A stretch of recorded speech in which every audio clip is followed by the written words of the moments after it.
À Abidjan, l'urbanisation sauvage gagne du terrain. Sous-quartiers et quartiers poussent comme de petits champignons. Ces habitations qui ne respectent pas toujours les normes de construction ont émergé de façon incontrôlée sur des espaces non viabilisés. Aujourd'hui, nous déplorons beaucoup de désordres urbains. Une ville, il faut savoir que c'est un organisme vivant aussi.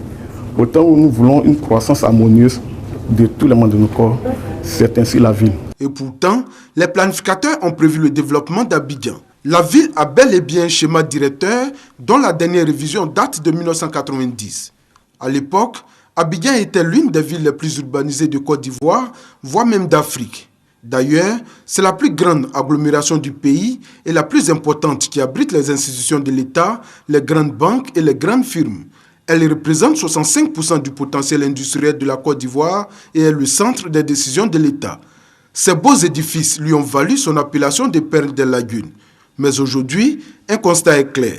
Abidjan connaît un désordre urbain. Les crises d'abord successives qui sont déroulées il y a quelques décennies, n'est-ce pas, ont été vraiment un facteur très déterminant, n'est-ce pas, dans la non mise en œuvre, n'est-ce pas, des infrastructures qui ont été projetées, n'est-ce pas, depuis l'indépendance. Et je pense que la dernière crise, n'est-ce pas, sociopolitique est venue, n'est-ce pas, encore aggraver la situation.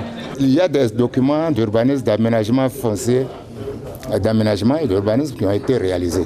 Mais il restait aux différents acteurs, à chacun donc à son niveau, de pouvoir les mettre en application.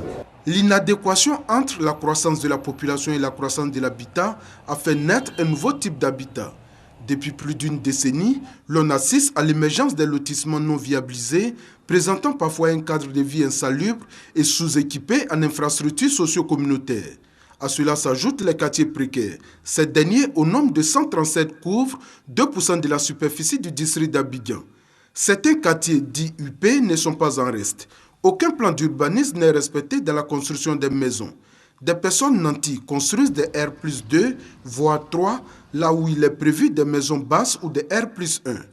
En plus, les jardins publics sont utilisés pour autre chose. Conséquence, plus d'espace vert et d'aires de jeu pour les enfants. C'est le gouvernement qui doit prendre des dispositions pour ne pas que les gens construisent comme ça. Donc, moi, c'est mon avis. Si un terrain est prévu pour les maisons basses et la personne construit une maison élevée, forcément ça va s'écouler. Donc je pense bien que l'État doit avoir ça. Les autres qui ont occupé ces réserves-là empêchent l'eau de circuler. Donc ce qui fait qu'aujourd'hui, tout le monde subit. Nous allons renforcer nos tests pour pouvoir amener tout et chacun à prendre obligatoirement un contrôleur technique qui va permettre à l'État de savoir que tout ce qui se réalise donc dans les règles de l'art. Les voies de communication sont quasiment inexistantes dans certains quartiers ou sont peu carrossables. Les infrastructures d'assainissement sont insuffisantes et ne desservent que 30% de la population. D'où les nombreuses inondations à Abidjan. L'amélioration de la planification urbaine par l'association des municipalités s'impose donc. Et justement sur la question, l'État a un grand projet pour la ville d'Abidjan. Le projet Grand Abidjan qui devrait donner fière allure au district d'Abidjan d'ici à 2030. Le Grand Abidjan en 2030, c'est de permettre, n'est-ce pas, à pouvoir maîtriser, n'est-ce pas, le développement spatial et de permettre, n'est-ce pas, à mettre en place un réseau de transport qui puisse favoriser le déplacement, n'est-ce pas, aussi facile et moins coûteux au niveau des populations d'Abidjan. Selon les prévisions démographiques, d'ici à 2050, la population ivoirienne avoisinera les 40 millions d'habitants, dont 10 millions pour la seule ville d'Abidjan. Déjà, avec 5 millions d'habitants, l'on constate de nombreux problèmes auxquels la ville est confrontée. Manque de logements, dégradation des équipements et infrastructures, prolifération des quartiers d'habitat précaires, insécurité urbaine, difficultés de mobilité urbaine tant au niveau de la circulation que du transport collectif urbain. L'une des solutions que préconisent les urbanistes est le renforcement de la politique de décentralisation avec un fort appui au développement économique local.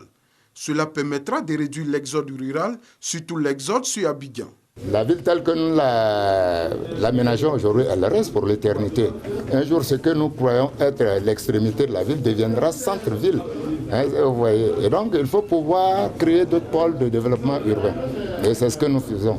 La politique ancienne qui consistait à dire on a fait un centre-ville où sont concentrés tous les équipements, c'est dépassé. Avec le projet Grand Abidjan, ce sont tous les plans d'urbanisme directeurs des 32 chefs-lieux de région et de districts que l'État entend réviser afin d'impulser une nouvelle dynamique au projet de développement des villes ivoiriennes.